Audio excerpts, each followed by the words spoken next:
Hi there, Christian Henson from Spitfire Audio with another one of my quick tips. This week I'm going to be creating very cool bubbling loops that are great for drama, thrillers, blockbusters, that kind of thing. I'm actually going to be using vocoder technology, which I think I first used it on when I did some drum programming for Harry Gregson Williams on Spy Game. And I actually do have a Roland VP3330, but it's got a lot of dust. It does work, it's got a lot of dust, and it's over there and I'm over here, so we're going to keep it strictly in the box.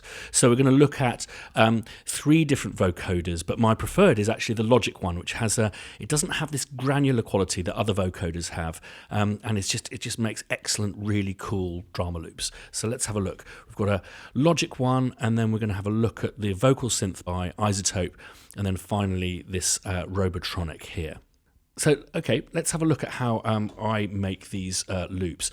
My experience is that they like a really broad bandwidth kind of sound that isn't too kind of drum beaty, kitty, hi-hatty. So what I've done is I've opened Inda Goldfinger's library. Inda Goldfinger's a fantastic percussionist, and I've just put together 4 regions. So kind of tabla, and then this thing called a Madka, which is more metallic sounding. Sorry, here we go.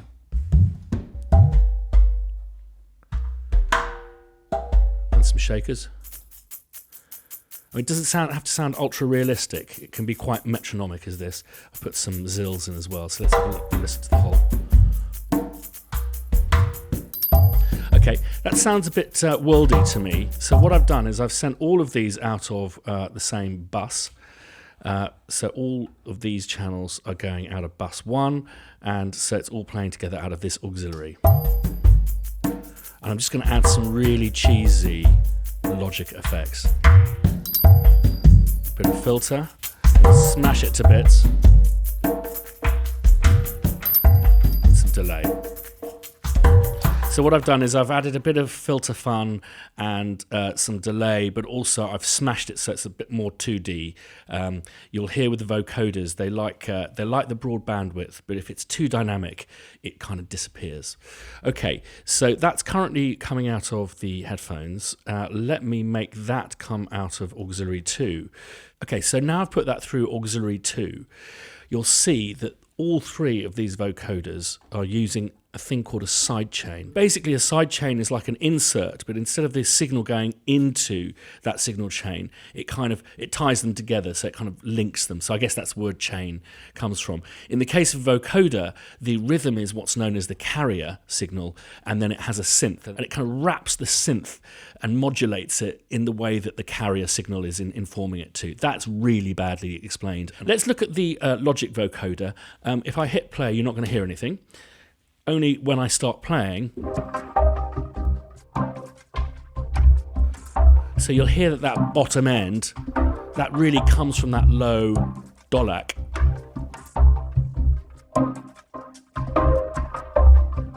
It's pretty awesome. And then obviously you can change the different parameters on the front end.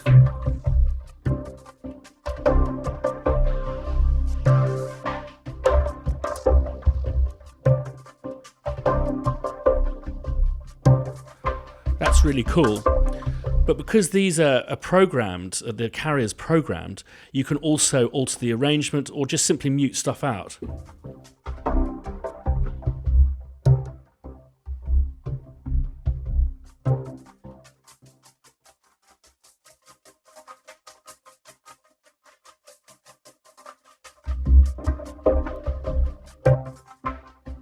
So it gives you that kind of variety that you need for big tense kind of drama moments where maybe the picture's changing all of the time. Let's have a look at the iZotope one. This has a slightly more granular feel to it, I think.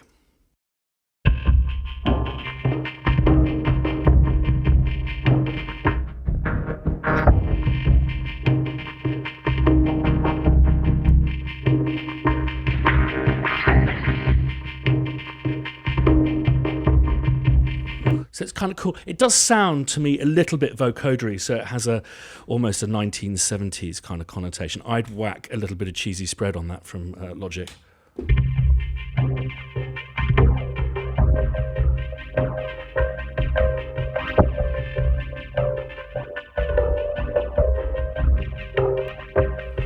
mean, it's kind of cool. It has a retro sound that I wouldn't put that on maybe a Tony Scott style film. If it was something a little bit more kind of, maybe French. And then I have this Robotronic one, which is a bit more Daft Punky, a bit more Shoreditch sounding.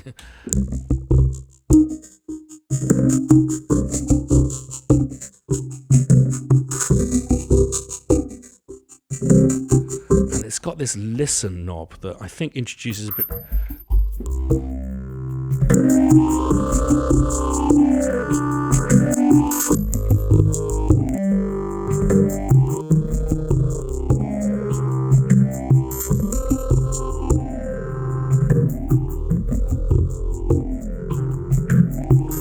Very cool, but a very kind of specific sound. Sounds good with the delays and stuff. So, okay, now what I've also done is I've pre-baked some very idiomatic hybrid orchestral music, so you can actually hear it in context, because I've just been playing these kind of bubbly loops, and I just want to show you that the Indian percussion, the organic element of that, really makes it the synth organic hybrid. It's the kind of the Venn diagram in the middle that makes it really easy to mix in with orchestral stuff. So if we just have a listen to this, then I'm going to play along with the Logic vocoder. I'm just a little bit more experienced at that one, and I know that one really sits with an orchestra. So let's have a listen.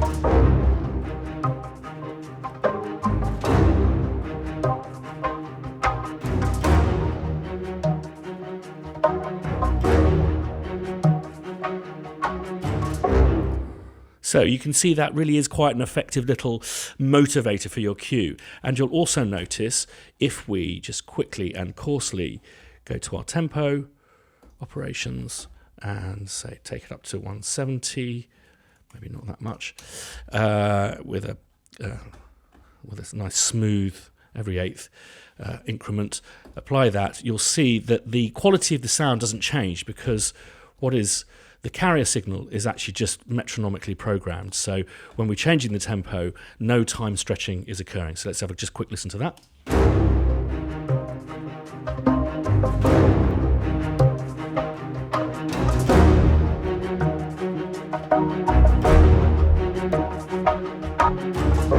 Great. Well, thanks as always for taking time to watch this, and I'll see you soon. Bye-bye.